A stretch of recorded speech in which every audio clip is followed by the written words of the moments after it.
네, 성경을 보시면은 예수님께서 굉장히 여러 다양한 사람들을 만나십니다.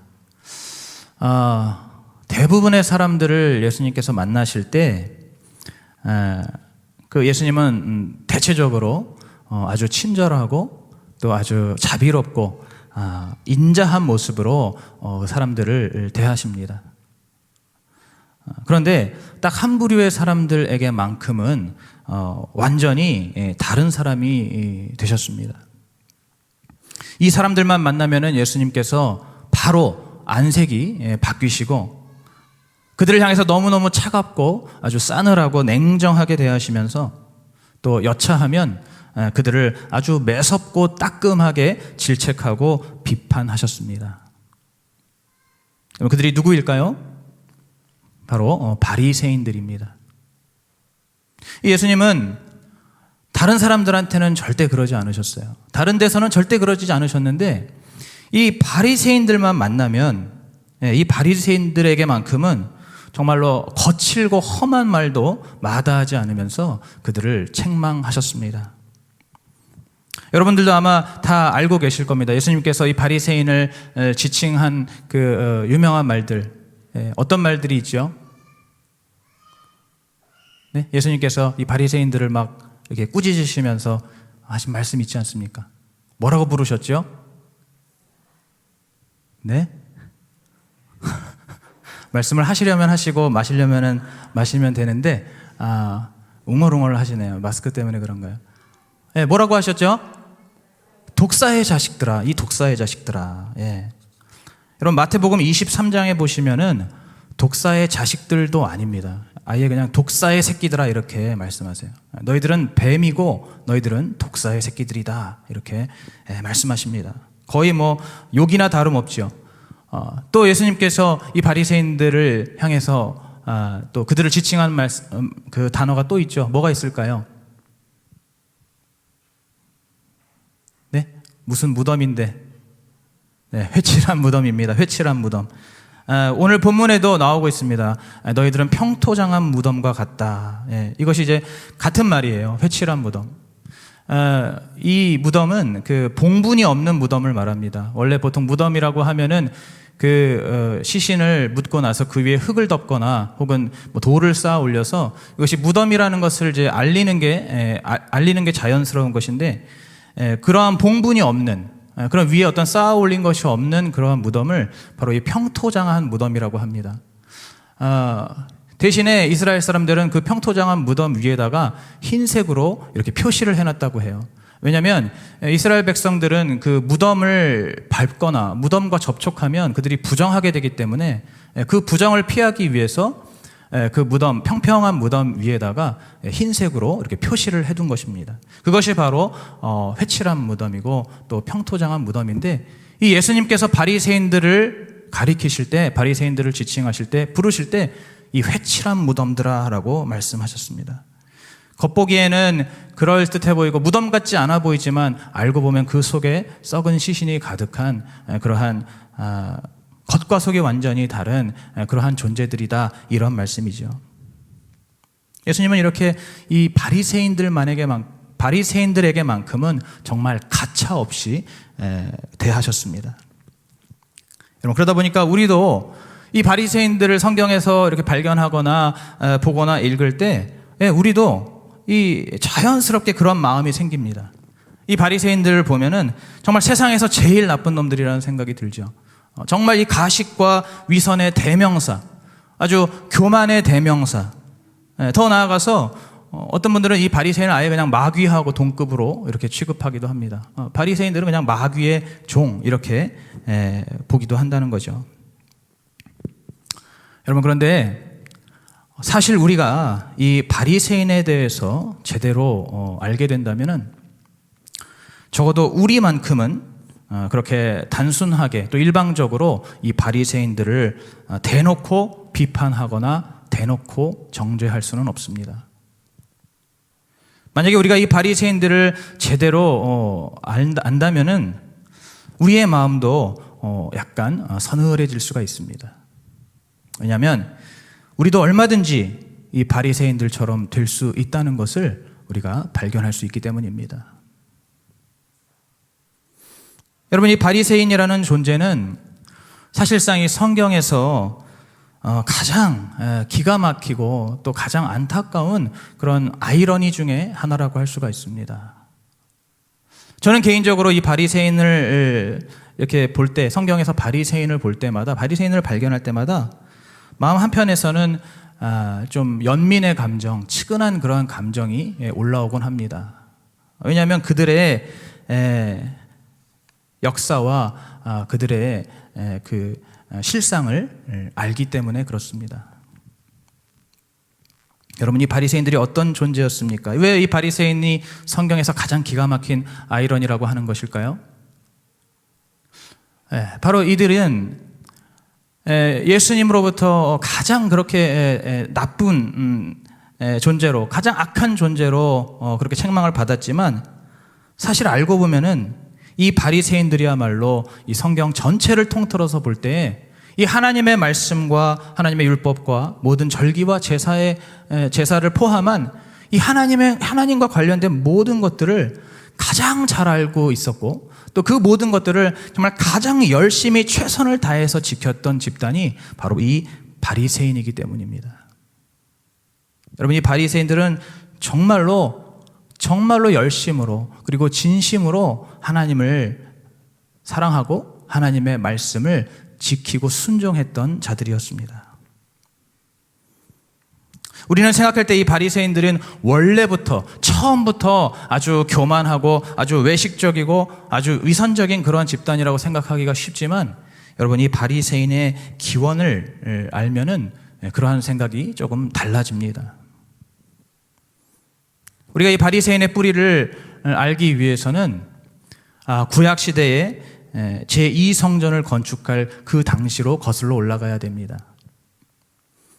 이제 이스라엘 백성들이 70년의 바벨론 포로 생활을 마치고 그들이 하나님의 약속과 그 소망을 힘입어서 다시 가나안 땅으로 돌아왔습니다.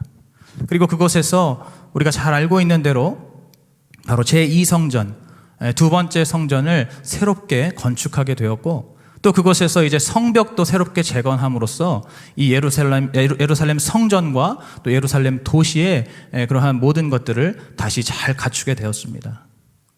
더 나아가서 이 에스라가 주축이 되어서 이스라엘 백성들의 신앙을 하나님 앞에 다시 한번 개혁함으로써 이제 이 이스라엘은 정말 명실상부하게 다시 한번 이 하나님의 영광의 역사를 재현할 그러한 준비가 다 되었습니다. 이스라엘 백성들 역시도 한껏 기대에 부풀어 있었고, 이제 그들이 하나님을 위해 성전도 지었고, 그들이 하나님 말씀 앞에서 다시 한번 자기 자신들을 개혁하고 주님 앞에 온전히, 주님의 그 말씀 앞에 온전히 순종했기 때문에 이제 하나님께서 이 과거 이스라엘에게 허락해 주셨던 그 찬란한 영광을 다시금 이 주님의 성전과 또 이 이스라엘에게 부어 주실 것으로 그들이 믿고 기다리고 소망하게 되었습니다. 여러분, 그런데 그들의 기대와는 달리 그 이스라엘과 가나안 땅에는 아무런 일들이 생기지가 않았습니다. 과거 솔로몬 성전에서는 하나님의 불도 내려오고 하나님의 영광이 그 성전을 가득 채우기도 하면서 그렇게 모든 사람들이 하나님의 영광과 살아계심을 볼 수 있었는데, 이 제2성전에는 그러한 일들이 나타나지 않았습니다. 하나님의 임재도 보이지 않았고 하나님의 영광도 나타나지 않았습니다. 그러자 이 이스라엘 백성들은 이제 점점 실망에 빠지게 됩니다. 그들이 하나님 앞에 열심을 다했는데 하나님께서 그들에게 나타나지 않으시고 그들에게 응답하지 않으시는 그 현실을 보면서 이들은 점점 실망하게 됩니다. 그들의 그 실망한 믿음, 그들이 하나님을 점점 떠나가고 그들이 믿음에서 점점 멀어지는 그 모습이 이 구약성경 마지막 성경인 말라기서에 잘 나타나 있습니다. 여러분, 말라기서에 보시면 이스라엘 백성들, 제사장에서부터 시작해서 모든 백성들이 하나님 앞에 얼마나 성의 없게 나아가고 그냥 겉으로만 하나님께 예배드리고 겉으로만 주님께 헌신하는 그러한 모습들을 우리가 말라기에서 찾아볼 수가 있습니다. 자, 그러한 와중에, 그러한 가운데에서도 여전히 하나님을 사랑하고 하나님의 말씀을 끝까지 의지하고 그 말씀을 붙들고 지키고 순종하려 했던 그러한 사람들이 있었습니다. 대부분의 사람들은 이제 하나님에게서 점점 멀어지고 믿음에서 점점 떠나가서 이제 자신들의 방식으로, 자신들의 마음대로 삶을 살아가고 있던 그때에도 이 하나님을 여전히 의지하고 사랑하고 그 말씀대로 살기 위해서 몸부림을 치는 그러한 무리들이 있었다는 것입니다.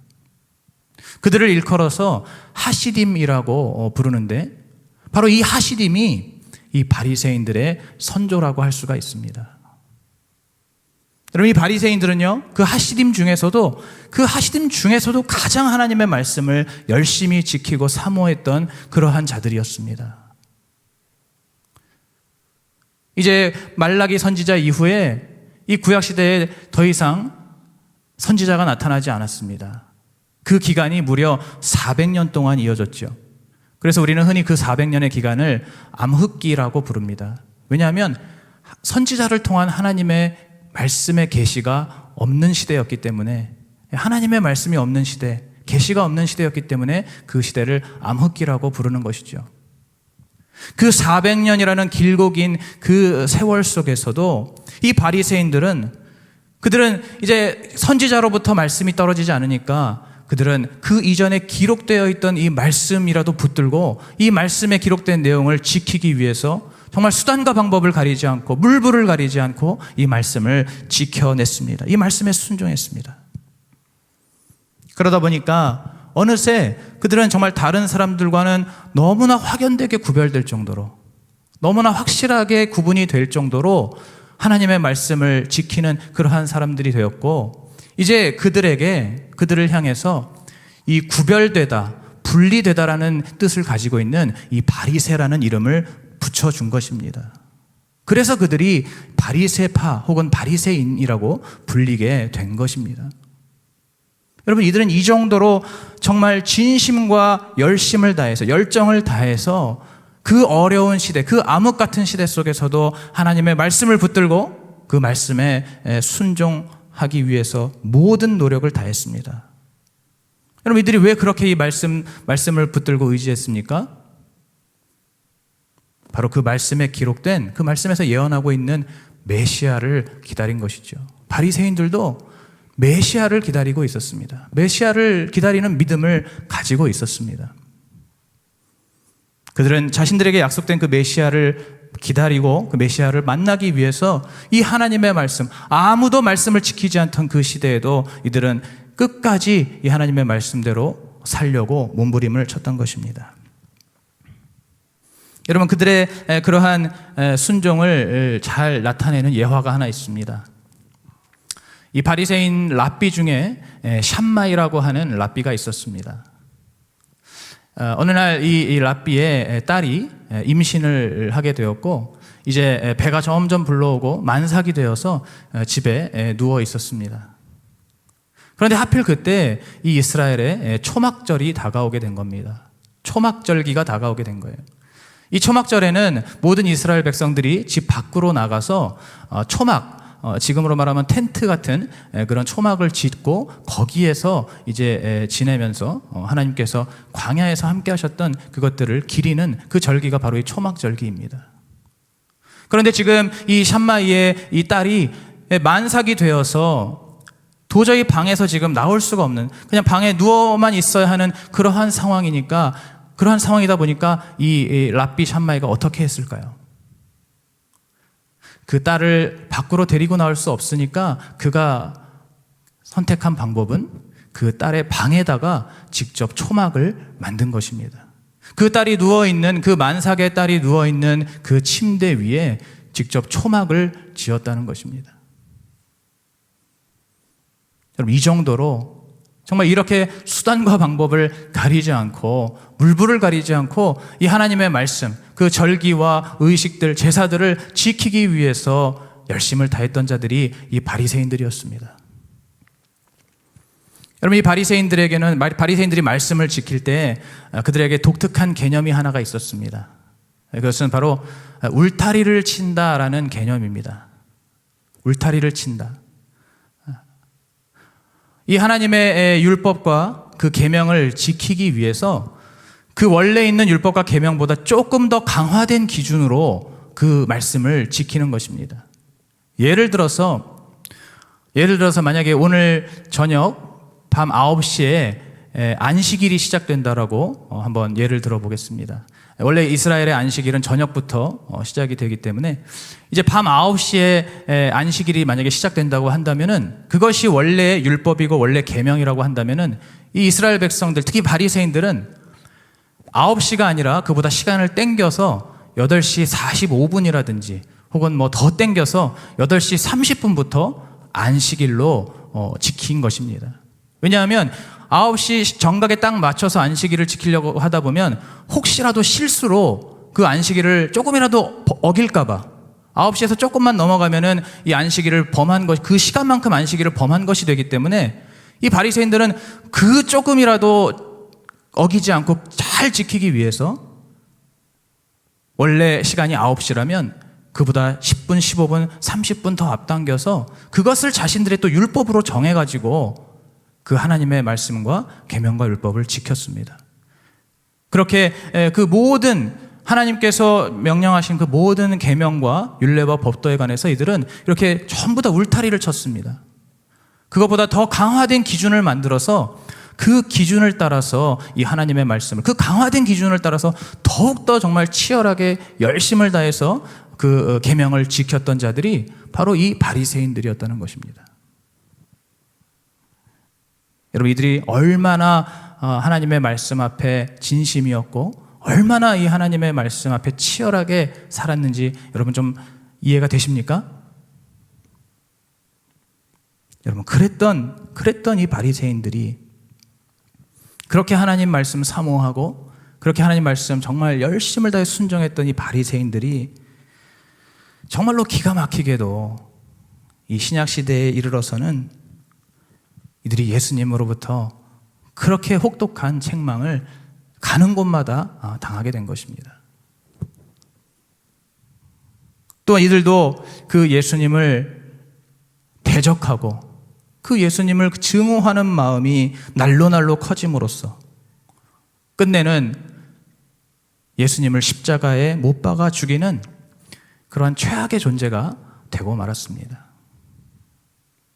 너무나 안타까운 일입니다, 여러분. 이 바리새인들도 분명히 자신들을 구원하러 올 그 메시아를 그렇게 열심을 다해 기다렸는데 그 주님의 말씀을 붙잡고 순종하면서 이 말씀을 잘 지키다 보면 이제 정말 우리를 구원하고 우리를 해방시켜 주실 그 메시아가 올 것이라고 믿는 그 믿음을 가지고 그들이 400년, 500년의 그 세월을 기다리고 견뎠는데 정작 메시아가 나타났을 때, 정작 메시아이신 예수님이 나타났을 때 그들은 그 예수님을 알아보지 못하고 그 예수님의 가장 최대의 대적이 되어서 예수님을 죽이는 그런 안타까운 그러한 비극을 낳게 되었습니다.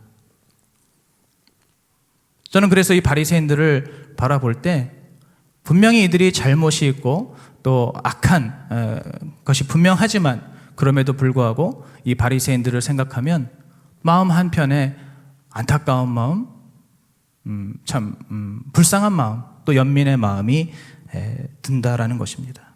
여러분, 이 바리새인들이 도대체 왜 이렇게 됐을까요? 원래 이렇게 훌륭했던 이 바리새인들이 왜 이렇게 변질됐을까요? 그것은 바로 이들이 그 오랜 세월 동안에 그 하나님의 율법과 계명을 지키기는 지켰지만 이제 점점 그 말씀의, 그 계명의 원래 취지와 그 핵심적인 정신에서 그들이 점점 벗어났기 때문입니다. 여러분, 이 하나님께서 주신 계명의 그 본질이 무엇입니까? 여러분, 그 본질을 여러분 알고 지키십니까? 하나님의 말씀을 우리가 지켜야 된다, 순종해야 된다. 우리가 듣기도 많이 듣고 또 여러분은 생각도 많이 하실 것입니다. 여러분, 그런데 과연 이 하나님 말씀의 본질, 주님이 우리에게 주신 율법과 계명의 본질이 무엇인지 정확하게 알고 여러분 이 말씀을 대하십니까?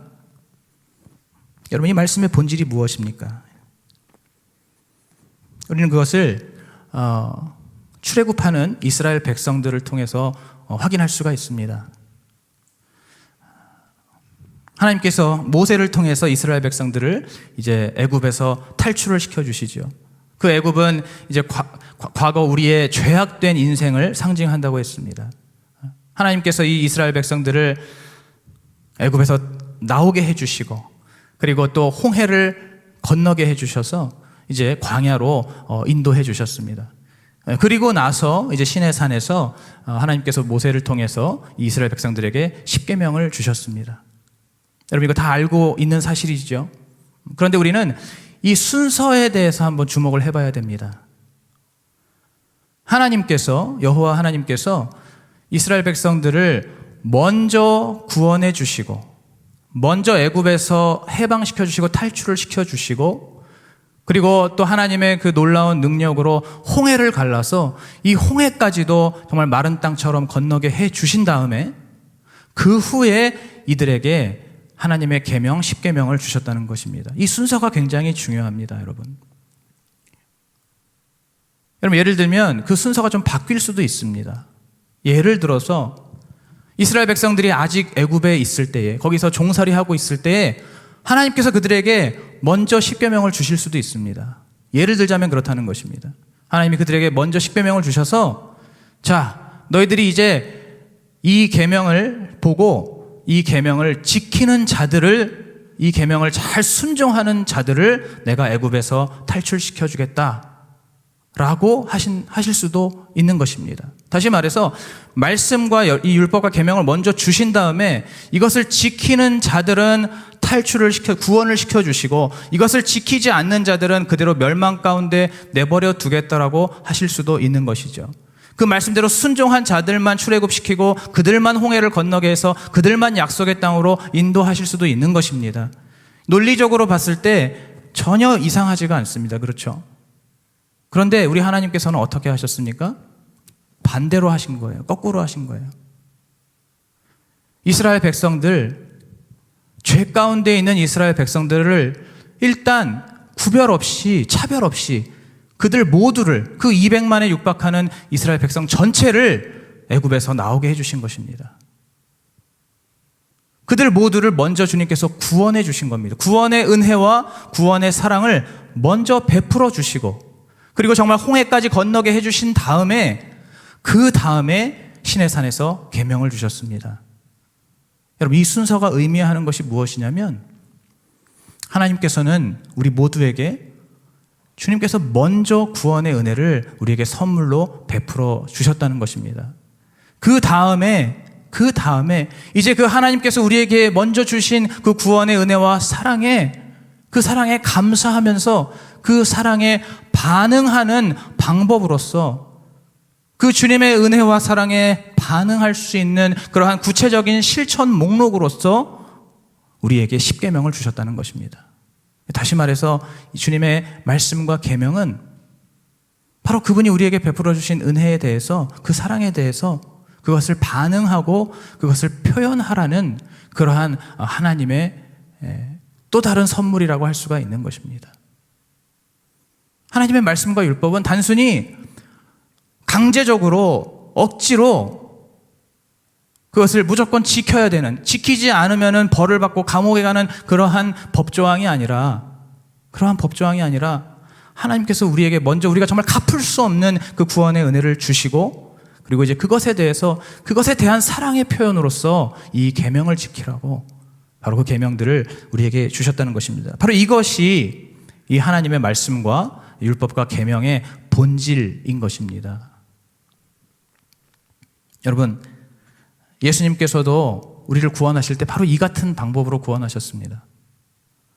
예수님께서 우리 모두가 아직 죄인인 상태에서, 우리 모두가 아직 죄인 되었을 때에 그분께서는 먼저 십자가에 달려 죽으시고 그 희생을 다 담당하신 것입니다.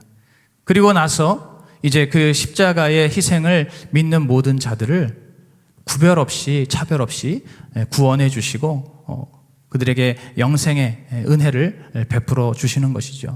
오늘 우리가 바로 그러한 예수 그리스도의 그 복음의 본질을 또한 정확하게 바르게 알아야 할 줄로 믿습니다.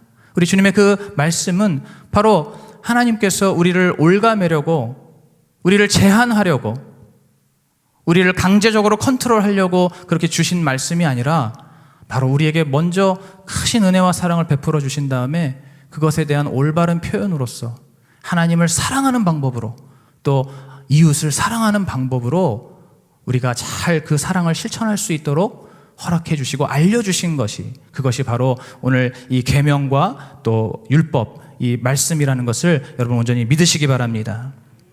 여러분, 그런데 이 바리새인들은 바로 그것을 잃어버린 것입니다. 점점 그것을 잃어버리기 시작한 것이죠.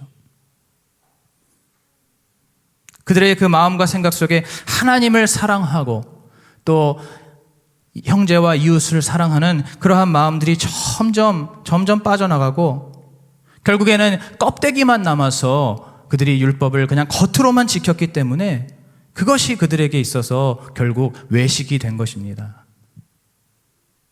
게다가 그 껍데기밖에 남지 않은 그들의 그러한 가짜 순종이 그들에게는 또 의가 되었습니다.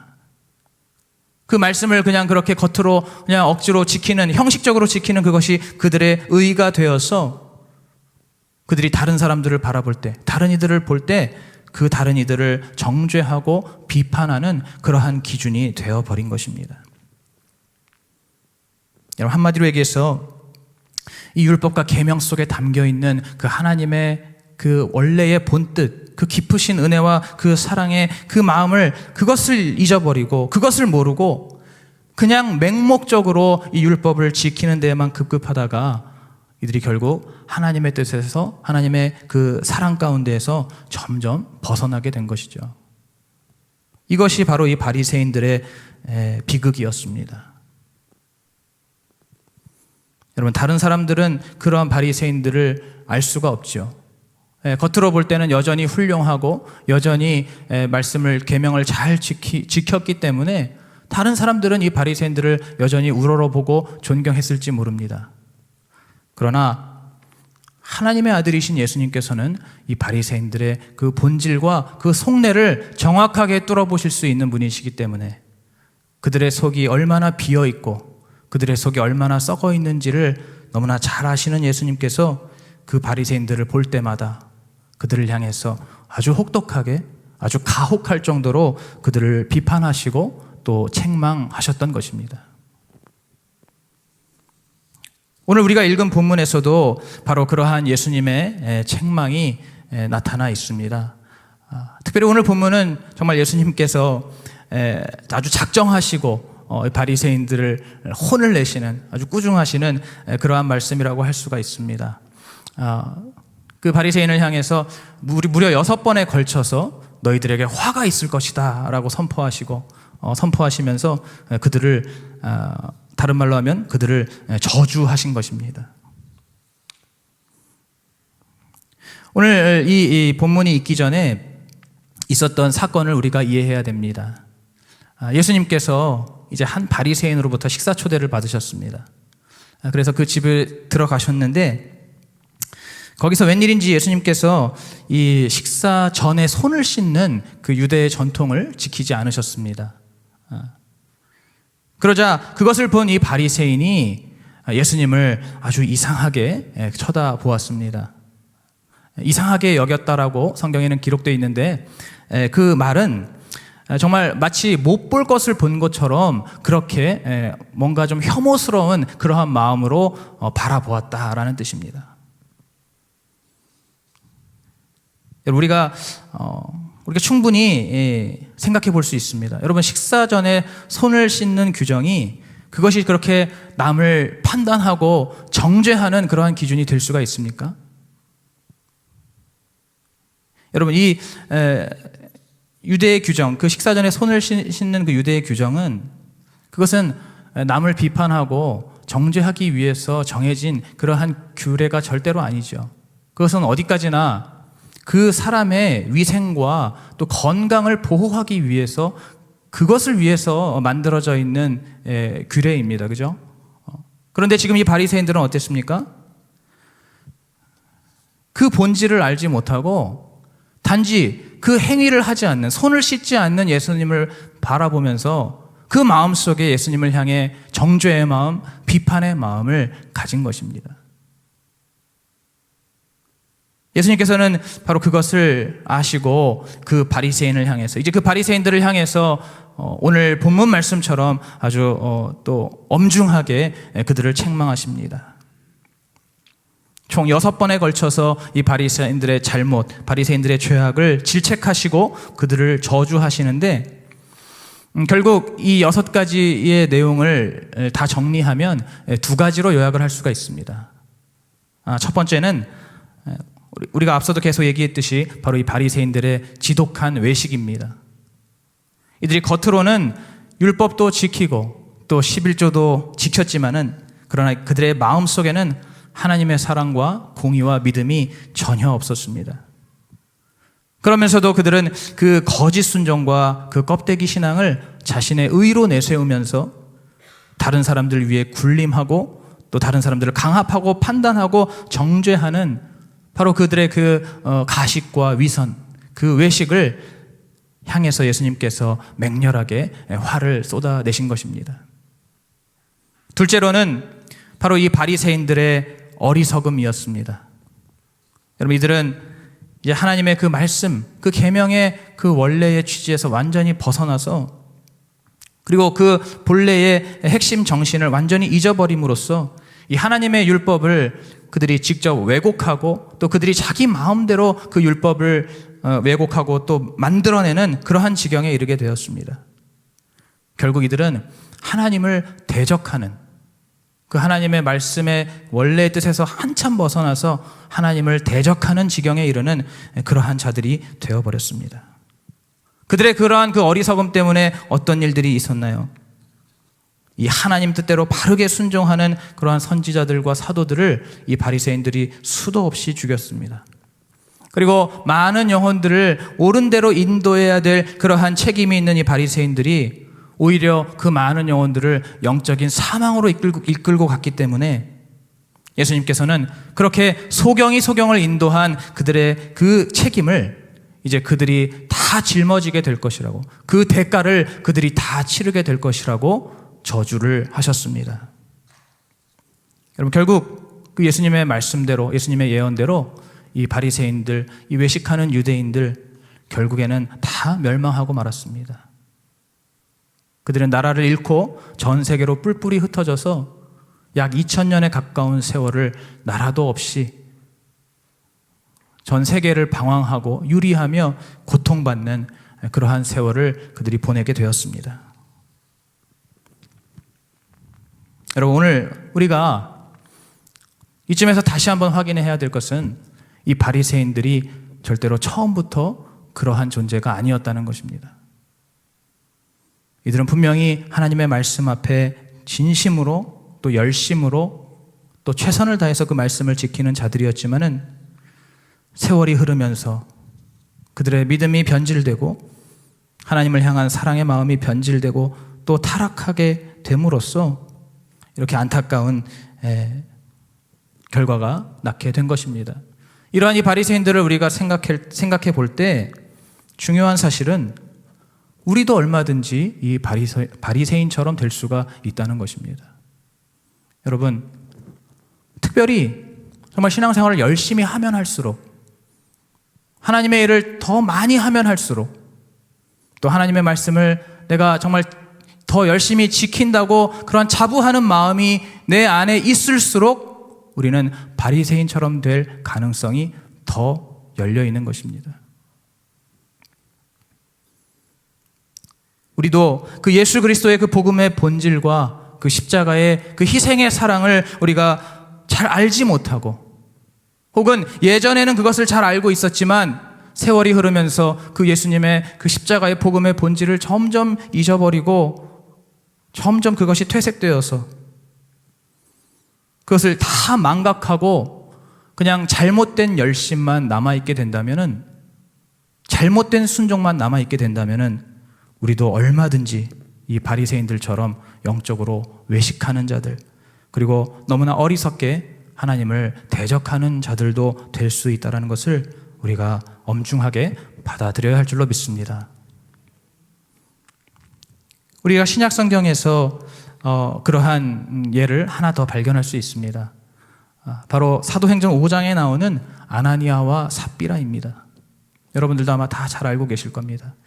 이들이 이 예루살렘 교회에서 모든 성도들이 자신의 재산을 다 이렇게 하나님 앞에 바치고 그것을 함께 공용하는 그런 아름다운 헌신의 현장에서 이들이 자신의 그 재산의 일부를 감추고 드리면서 그것을 또 거짓말로 내가 지금 전 재산을 드린다라고 거짓말로 고함으로써 그것이 결과적으로 성령을 속이고 교회를 속이는 일이 되어서 그들이 비참하게 그 현장에서 즉사하게 된 그 부부가 바로 이 아나니아와 삽비라입니다. 여러분, 이들의 문제의 본질도 바로 결국에는 이 바리새인과 같은 외식에 있습니다. 이들이 섬기던 이 예루살렘 교회는 그야말로 율법의 완성이신 예수님께서 머리 되신 그 교회답게 그 교회에는 어떠한 율법적인 규제나 강제도 없었습니다. 어떠한 그러한 강제적인 명령도 있지 않았습니다. 오로지 모든 성도들이 바로 예수 그리스도의 그 구원의 은혜에 감사하고 감격하여서 정말 그 감사의 마음과 그 벅찬 기쁨으로 그 감사한 마음으로 그들이 정말 하나님 앞에 헌신하고 또 온전히 충성하고 또 정말 지위 고하와 남녀노소를 막론하고 모두가 한 형제자매가 되어서 심지어 자신들의 가지고 있던 모든 재산들까지도 교회에다 함께 내어놓고 그 소유를 함께 공용하면서 그렇게 정말 하나님의 나라의 가장 이상적인 천국의 모습을 구현한 교회가 바로 이 예루살렘 교회였습니다. 여러분, 그 교회 속에서 모든 성도들이 다 그렇게 정말 자발적인 순종으로 그리고 정말 완전한 자유함 속에서 하나님 앞에 기쁨으로 나아가고 있을 때 이 아나니아와 삽비라는 그러지를 못했던 것입니다. 이들에게는 아직도 자신의 소유에 대한 마음 그리고 아직도 세상을 향한 미련 이러한 것들이 그들에게 남아 있었던 것 같습니다. 그러다 보니까 그 예루살렘 교회에서 아름답게 이루어지고 있는 그 모든 헌신들이 그들의 눈에 보기에는 그것이 기쁨보다는 부담으로, 그것이 감사보다는 의무감으로 그들에게 다가온 것입니다. 한마디로 말해서 그들은 아직 그러한 다른 성도들과 같이 그렇게 하나님 앞에 온전히 나아갈 준비가 되지 못한 것이죠. 근데 여러분, 사실 준비가 되지 못한 것 자체는 그것은 또 문제가 아닙니다. 왜냐하면 사람마다 다 믿음의 어떤 크기가 다르고 깊이가 다르기 때문에 어떤 사람들은 정말 믿음이 성숙해서 그렇게 모든 것을 할 수 있지만 어떤 사람들은 또 믿음이 아직 작기 때문에 어리기 때문에 연약하기 때문에 그 모든 것을 다 할 수 없는 경우도 얼마든지 있을 수 있고 우리는 그것을 충분히 인정할 수가 있습니다. 그렇다면 만약에 이 아나니아와 삽비라가 자신들이 그렇게 준비가 되지 않았다면은 차라리 솔직하게 정직하게 그 교회의 지도자들이나 그 사도들에게 자신들의 그 약한 믿음과 상황들을 정직하게 고백하고 또 그러한 상황들을 공유함으로써 그들이 이제 앞으로 좀 더 하나님을 정말 더 깊이 알아갈 수 있도록 그들이 정말 신앙적으로 잘 준비가 될 수 있도록 그렇게 교회의 돌봄을 받으면서 그렇게 차츰차츰 성장해 나갔으면 괜찮았을 것인데 그런데 이들은 그렇게 하지 않은 것입니다. 왜냐하면 남들의 이목 때문에 그리고 자신들이 잘 보이고 싶은 그러한 마음 때문에 그것을 자존심이라고 표현해야 될지 무슨 말로 표현해야 될지 모르겠지만 하여튼 남들보다 뒤처지기 싫은 남들만큼 보이고 싶은 그 겉으로 보이는 그것을 중요하게 여겼기 때문에 이들은 결국 최악의 결정을 내리게 되는 것입니다. 남의 이목 때문에 그리고 자기 의를 세우기 위해서 억지로 자신의 재산의 일부를 내놓으면서 거기에 거짓말로 하나님을 속이는 그런 가장 최악의 행동을 하게 된 것이죠. 여러분, 이것은 예수님께서 가장 싫어하셨던, 가장 미워하셨던 이 바리새인의 죄였습니다. 그렇기 때문에 그들은 사도 베드로 앞에서 그들이 거짓말을 했을 때 그 현장에서 그 영혼이 떠나고 즉사하게 될 수밖에 없었습니다. 여러분, 이 아나니아와 삽비라는 그들은 바리새인이 아니었습니다. 그들이 뭐 혈통적으로 어떤 뭐 그런 사회적으로 바리새인이 아니었습니다. 그들은 그냥 평범한, 어떻게 보면 우리 같은 그런 그리스도인이었습니다. 예루살렘 교회를 출석하고 예루살렘 교회에서 섬기는 하나님을 믿는, 예수 그리스도를 믿는 그러한 성도들이었습니다. 교인들이었습니다. 그런데 그들도 그들의 마음속에 이렇게 잘못된 그러한 마음, 외식적인 그러한 마음이 그들의 마음속에 결국 그게 사단이 준 것이지만 그러한 마음을 가지고 그들이 남의 눈을 의식하고, 그리고 가장 핵심적으로 가장 중요한 것, 바로 억지로, 강제로 그 하나님의 일을 자신이 억지로 하려고 했을 때 이러한 안타까운 결과를 초래하게 된 것입니다. 여러분, 그렇기 때문에 우리는 바로 이러한 사실들, 오늘 이 성경에서 나타나고 있는 이 모든 사실들을 우리가 잘 기억하면서 우리의 신앙이 절대로 이 바리새인 같은 신앙으로 변질되지 않도록 우리는 늘 우리 자신을 점검하고 또 경계를 삼아야 할 줄로 믿습니다. 여러분, 그러기 위해서 우리가 어떻게 해야 합니까? 다른 것보다도 가장 중요한 것은 바로 하나님의 말씀, 하나님의 이 계명과 말씀의 그 취지와 의도를 우리가 분명하게 또 바르고 정확하게 알아야 됩니다.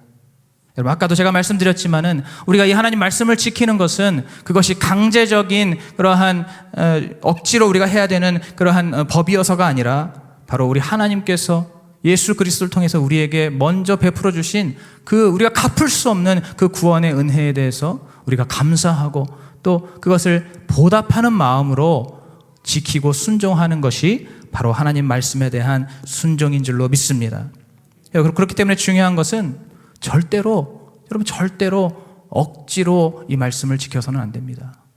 모든 일에, 이 기록되어 있는 모든 하나님의 말씀 앞에서 우리는 절대로 단 하나라도 억지로 지켜서는 안 됩니다. 그리고 그렇게 할 필요도 없습니다. 왜냐하면 이 하나님의 말씀을 억지로 지키는 순간 그것이 우리에게 외식이 되고 또 위선과 가식이 되기 때문입니다. 우리는 오직 이 하나님의 말씀 앞에 정말 자원하는 마음으로 또 기쁨과 감사하는 마음으로 순종할 때 그 순종이 정말 바른 순종이 되고 우리 하나님께서 기뻐 받으시는 열매가 되는 것입니다. 여러분, 우리에게는 완전한 자유가 있습니다. 여러분, 믿으십니까? 여러분, 우리는 모든 일들을 할 수 있는 자유, 또 하지 않을 수 있는 자유가 우리에게 있습니다. 우리는 그러한 완전한 자유함을 우리 주님께서 우리에게 주셨기 때문에 우리는 그 자유 안에서 우리가 자발적으로 우리의 그 자유 의지를 동원해서 하나님의 말씀에 우리가 자원함으로 순종할 때 그것이 하나님께서 기쁘게 받으시는 순종이고 또 그 일을 통해서 이제 하나님의 역사가 온전히 나타날 수가 있는 것입니다. 여러분, 만약에 우리 안에 자원하는 마음이 생기지 않으면 어떻게 해야 됩니까? 자원하는 마음이 안 생긴다고 계속해서 아무 일도 하지 않고 아무 사역도 하지 않고 그냥 있으면 될까요? 그것은 아니죠. 우리 마음에 자원하는 마음이 생기지 않는다면 우리는 하나님 앞에 겸손하게 은혜를 구해야 됩니다. 하나님, 지금 내 마음속에 이 하나님의 말씀이 정말 내가 그걸 기쁨으로 지키고 싶고 기쁨으로 순종하고 싶은 그러한 자원하는 마음이 제 안에 생기지 않습니다. 그것은 곧 하나님과 나와의 관계가 막혀있다는 것을 의미합니다. 하나님의 그 구원의 은혜가 나에게 충만하게, 나에게 정말 충분하게 지금 와닿지 않고 있다는 것을 의미합니다. 하나님 앞에 긍휼을 구하면서 정말 겸손한 자세로 하나님의 긍휼과 자비를 구하면서 나에게 그 하나님의 구원의 은혜를 회복시켜 주시옵소서. 그 구원의 은혜가 내 안에 충만하게 하여 주시옵소서. 이 세상의 그 다른 어떤 잡다한 생각보다도 어떤 잡다한 욕심보다도 하나님께서 나를 구원해 주시고 내 영혼을 영원한 생명으로 인도해 주신 그 은혜에 대한 감사함과 그 은혜에 대한 감격과 감동이 내 마음속에, 내 내면에 충만하게 가득 차게 해달라고 여러분 그렇게 기도해야 할 줄로 믿습니다. 그렇게 기도하고 또 그렇게 하나님 말씀을 사모함으로 묵상함으로써 우리 안에 그 하나님의 말씀을 향한 자발적이고 또 정말 자원하는 그러한 마음이 온전히 생겨나야 할 줄로 믿습니다. 그리고 이제 하나님의 말씀에 순종할 때 여러분 그 말씀을 지키고 말씀을 순종하는 결과가 하나님과 이웃을 향한 사랑으로 그 결과가 귀결이 되어야 됩니다. 여러분 아무리 자발적으로 내가 순종을 한다고 할지라도 그것이 만약에 자기 의의를 나타내는 결과가 된다면은 그것이 자기를 높이 세우고 자기를 내세우는 그러한 결과가 된다면은 그것은 결국 또다시 외식으로 빠지게 되는 것입니다. 그래서 하나님께서 기뻐하시는 순종이 절대로 될 수가 없습니다. 그것은 결국 바리새인들과 같은 죄를 범하는 것입니다. 그렇기 때문에 우리의 순종이 우리가 말씀을 지키는 그것이 정말 바른 것인지를 확인하기 위해서는 우리는 그 말씀의 결과가 정말 하나님을 사랑하는 것으로 결론이 나는지, 그리고 우리가 우리의 형제와 이웃을 사랑하는 그 사랑의 실천으로 결론이 나는지를 우리는 반드시 살펴봐야 됩니다. 만약에 우리가 하나님 말씀을 잘 지켰을 때 그것을 통해서 하나님을 향한 사랑이 정말 증명이 되고 또 그것을 통해서 우리 이웃과 형제를 향한 그 사랑의 실천이 그것이 증명이 된다면 그것은 정말로 바르게 하나님께서 정말 기뻐하시게 그 말씀을 잘 순종하고 있다는 것을 여러분 기억하시면 되겠습니다. 오늘 이 시간에 이 바리새인들의 역사와 그들의 이 실상을 우리가 함께 보면서 오늘 우리 안에 하나님의 진리를 온전히 깨닫기를 원합니다. 첫 번째는 누구나 이 바리새인들과 같이 될 수가 있다는 것입니다. 교회를 오래 다녔으면 다녔을수록 믿음이 좋다고 생각될수록 남들보다 더 정말 내가 헌신하고 있고 더 충성하고 있고 더 잘하고 있다라고 생각될수록 우리는 바리새인이 될 수 있는 가능성이 많이 있습니다. 그렇기 때문에 우리는 그것을 기억하면서 날마다 하나님 앞에 늘 겸손한 마음으로, 늘 정직한 마음으로 주님의 그 말씀 속에 담겨있는 하나님의 마음과 하나님의 생각을 온전히 깨닫게 해달라고 우리 주님 앞에 은혜를 구하며 나아가야 할 줄로 믿습니다. 그렇게 할 때 이 마지막 때에 정말 주님 다시 오실 날이 얼마 남지 않은 이때 이 정말 긴박하고 이 짧은 이 세월 속에서 우리가 절대로 바리새인들과 같이 변질되지 않고 끝까지 온전한 믿음을 잘 지켜냄으로써 우리 주님 앞에 그 믿음을 기쁨으로 올려드릴 수 있는 그러한 우리 모두가 될 줄로 믿습니다. 오늘 이 시간 하나님께서 우리 모두를 긍휼히 여기시고 우리를 인도해 주실 것을 온전히 믿으시면서 우리 함께 기도하도록 하겠습니다.